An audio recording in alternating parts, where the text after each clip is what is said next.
My girlfriend demanded, "If you loved me, you'd pay off my student loans." I replied, "Let's look at the paperwork." Then I hired a forensic accountant. The loans were actually for her ex-boyfriend's car, and what I did next made her regret everything. I, 31 male, was sitting on the couch last Thursday night, scrolling through work emails, when my girlfriend Jenna, 29, sat down next to me with that look. You know the one, where they're about to drop something heavy. We'd been together for almost 3 years, living together for the last 18 months in my condo. Things were good, I thought. We split groceries, she covered utilities, I handled the mortgage. Pretty standard stuff. "Babe, we need to talk about our future," she said, grabbing my hand. I put down my phone. "Yeah? What's up?" She took a deep breath. "I've been thinking. If we're really serious about building a life together, we need to tackle my student loans. They're holding us back from getting married, buying a bigger place, starting a family." Fair enough, I thought. We talked about her loans before. She said she had about $35K from her MBA program. Not ideal, but manageable. "Okay," I said. "What's the plan? Want to look at consolidation options? Maybe refinance?" She squeezed my hand tighter. "Actually, if you really loved me, you'd just pay them off. You make good money, and it would show me you're committed to our future." Record scratch moment right there. I work in IT consulting, make decent money, about $95 a year. But dropping $35, hey, that's not pocket change. "Jenna, that's a lot. Can we look at the paperwork together? Figure out the best approach?" Her face changed, went from sweet to defensive real quick. "Why do you need to see the paperwork? Don't you trust me?" "It's not about trust. It's about understanding what we're dealing with. Interest rates, payment terms, that stuff matters." She stood up, crossed her arms. "This is exactly what Tori said would happen. You say you love me, but when it comes to actually proving it, you get all analytical." Tori, her best friend who's been divorced twice and thinks all men are trash. Great. Jenna, asking to see paperwork for a $35,000 financial decision isn't weird, it's responsible. "If you loved me, you wouldn't need paperwork." She was getting louder now. "Keith would have done it without asking questions." Keith. The ex-boyfriend she swears she's over but brings up whenever we argue.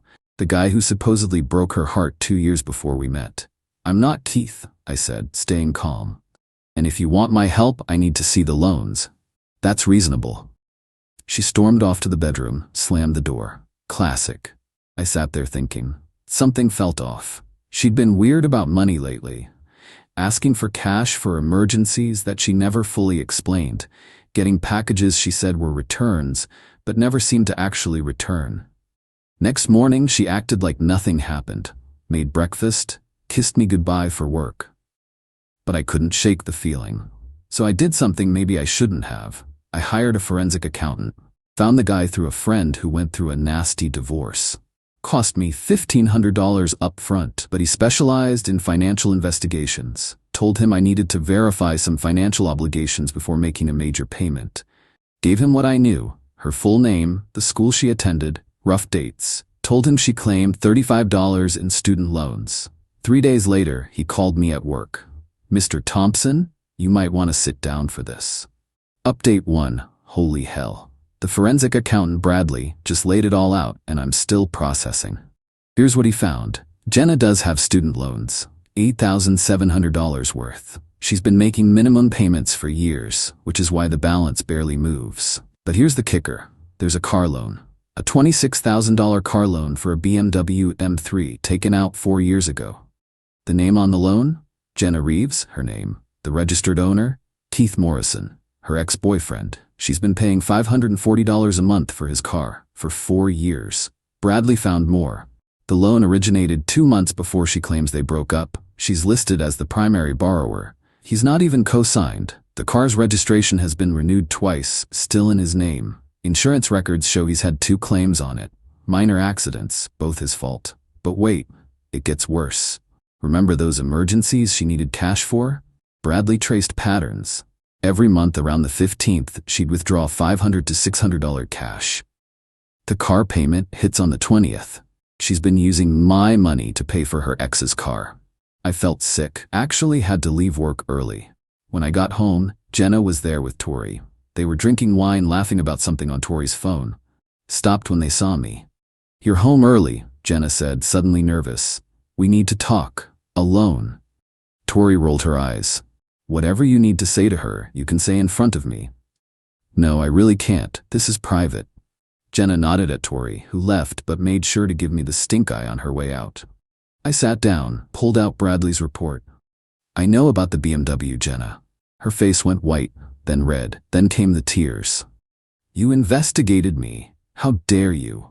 You asked me for $35,000. You lied about what it was for. You've been paying for Keith's car for 4 years, with money I've been giving you." "It's not like that." She was sobbing now. "He manipulated me, said if I didn't help he'd ruin my credit. I had no choice." "You had a choice. You could have told me the truth." "You wouldn't have understood. You're so practical about everything. Keith gets me emotionally." "Gets you? Present tense?" She froze, caught. "We're friends, just friends."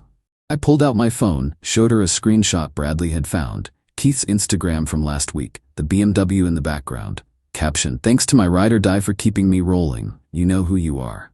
"You're his ride or die?" She grabbed for my phone. I pulled it back. "That's not." "He doesn't mean." "Jenna, stop. Just stop.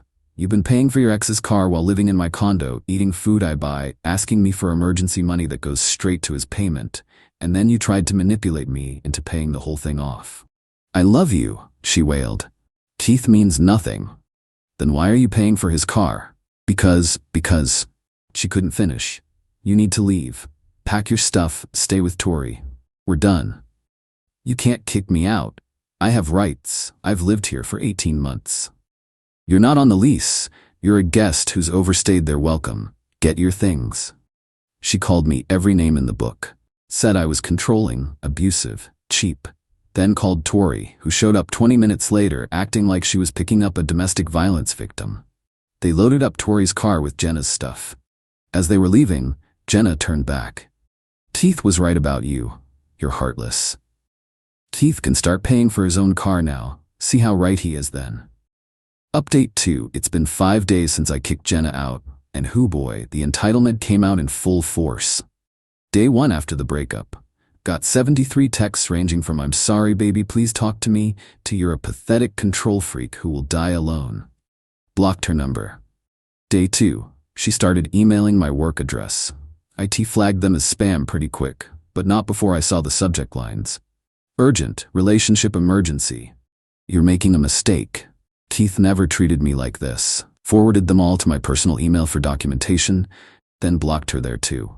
Day 3. This is where it got interesting. I get a call from an unknown number. It's Keith. "Yo man, we need to talk." "No, we don't. Listen, whatever Jenna told you about the car thing, it's not what you think. She didn't tell me anything. I found out myself. Enjoy your last month of free BMW payments." "Bro, you don't understand. She owes me that car." I actually laughed. "Owes you? For what?" "For emotional trauma. I was with her during a really tough time and..." "Keith, I honestly don't care. She's not my problem anymore, which means you're definitely not my problem. Good luck with those payments. You can't just..." Click. Day 4. Jenna showed up at my work. Security had to escort her out. She'd apparently told the receptionist she was my fiancé bringing me lunch. When they called up to verify it, I said I didn't know anyone by that name. She lost it in the lobby, screaming about how I was financially abusing her and stealing her future. My manager pulled me aside after. I explained the situation briefly. He was cool about it, but suggested I might want to look into a restraining order. Day 5, yesterday.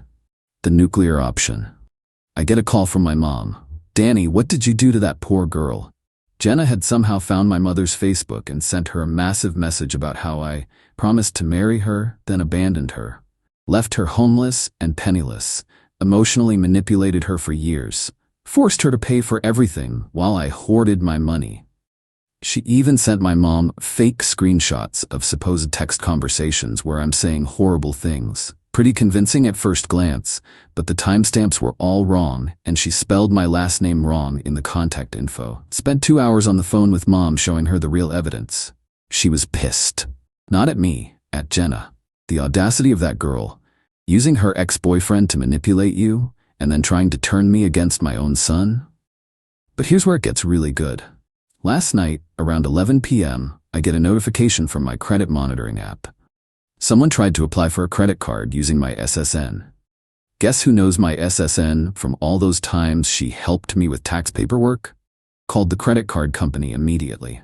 Fraud department flagged it, canceled the application. Then I did something I probably should have done earlier, put a freeze on my credit. This morning, woke up to an email from Tori. Not Jenna, Tori. Subject: you need to fix this. Body: Jenna is staying with me and can't pay her share of anything because you've cut her off without warning.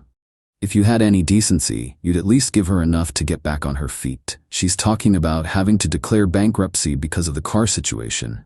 Keith is threatening to sue her if she stops paying. This is your fault for not just helping her in the first place. A real man would take care of his woman's problems without questioning them. She's going to file for palimony since you basically were common law married. My cousin is a lawyer and says she has a case. Do the right thing before this gets uglier. I forwarded the email to my buddy who's a lawyer. His response? LMAO. Common law marriage isn't even recognized in our state. Let them try. But I wasn't done. See, Tori made a crucial mistake. She sent that email from her work account. The signature included her full name, title, and company. Tori works in HR at a financial services firm, using company email to threaten legal action that she knows is baseless? Yeah, I forwarded that email to her company's ethics hotline. Then I did one more thing. Remember that forensic accountant Bradley? I had him do a bit more digging on Keith. Turns out our boy Keith has been busy. 2 other car loans and collections, eviction proceedings from 3 apartments in the last 5 years, an ongoing small claims case where he's being sued by an ex-roommate for $4,000. I packaged all this information nicely and sent it to Jenna's email with the subject line, "Your ride or die seems to be dying. Good luck with that." One final thing. I called the BMW dealership where the loan originated, explained the situation to their finance manager. While I can't make them do anything since my name isn't on the loan, he did say something interesting. If she stops making payments and it goes into repo, we'll definitely be interested in knowing the vehicle's location. Guess whose address I happen to know? Update 3. It's been 2 weeks since everything went down, and the aftermath has been chef's kiss, exactly what they deserved. First, let's talk about Tori. Remember that email she sent from her work account? Well, her company's ethics department took it very seriously. Using company resources to make legal threats? Big no-no. She got suspended pending investigation, and from what I heard through the grapevine, mutual friend who works there, she's probably getting fired. She tried to backtrack, claimed her account was hacked by Jenna, which made it worse because now she's lying to investigators. Her cousin, the lawyer?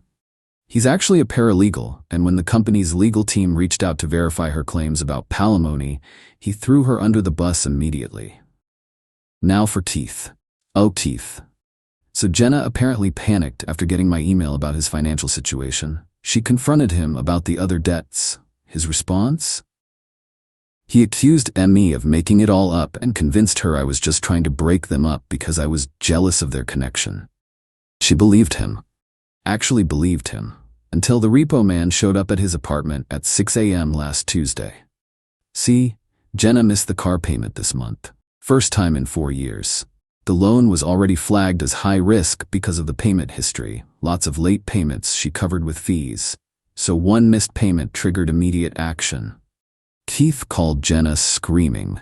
She was at Tori's place. Tori was at work, not knowing she was about to be suspended. And Keith demanded she come over with cash right now to stop the repo. She raced over with $1,200 she'd scraped together. Ironically, some of it was money she'd hidden from me in our apartment and forgot to take. Got there just as they were loading the BMW onto the truck. The repo guy was professional. Told her she could pay the full past due amount, $1,740 with fees, plus repo costs, $350 at their office to get it back. She didn't have enough. Keith lost his mind. Started screaming at her in front of the repo team, neighbors, everyone. Called her useless, pathetic, said she'd ruined his life. Then, and this is according to 3 separate neighbors who filmed it, he said, "You couldn't even keep your meal ticket boyfriend paying for my car. What good are you?" She finally understood. Finally saw what everyone else could see. She was just a payment plan to him. The videos hit social media fast. Someone tagged them, "Gold digger gets exposed by bigger gold digger." Went semi-viral locally. Both their reputations are toast. But wait, there's more. Remember how she tried to apply for credit in my name? Well, I filed a police report. Detective called me yesterday. Turns out this isn't Jenna's first rodeo. She has a previous warning for the same thing with an ex from 5 years ago.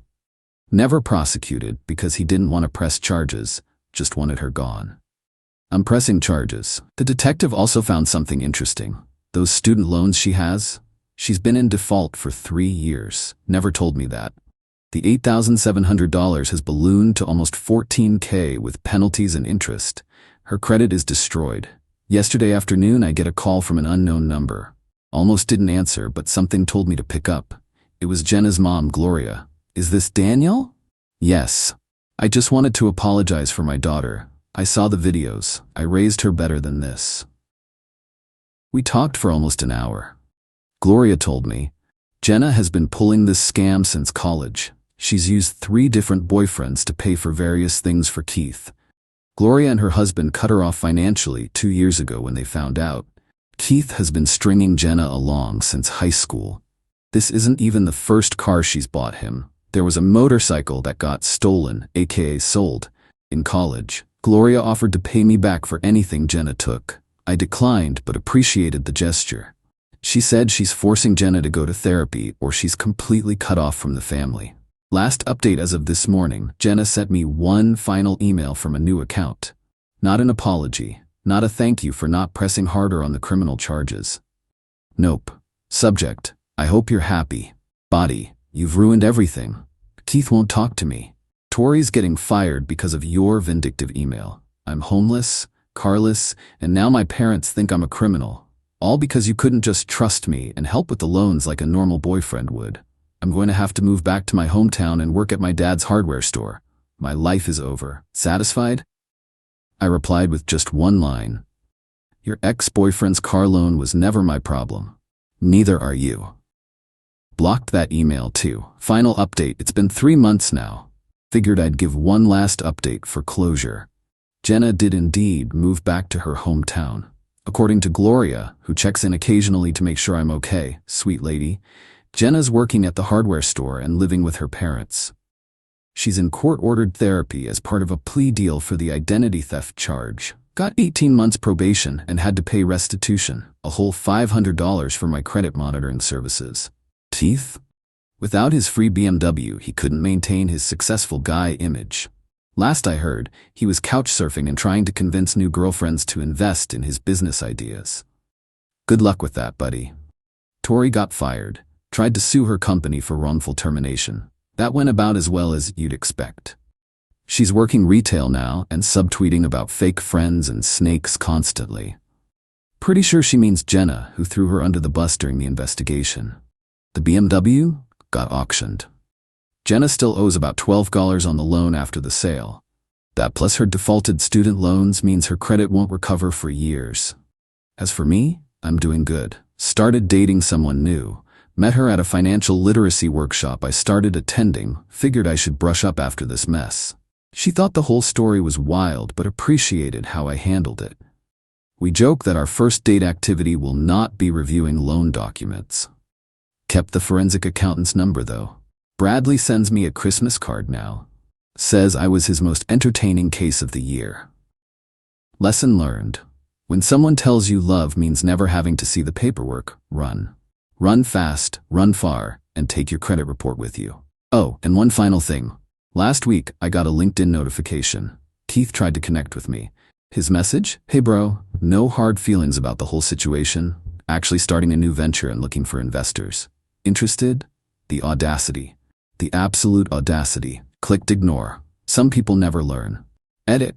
Since some of you asked, yes, I kept all the documentation. Yes, my lawyer says I'm fully protected. No, I don't regret a single thing. The $1,500 for the forensic accountant was the best money I ever spent.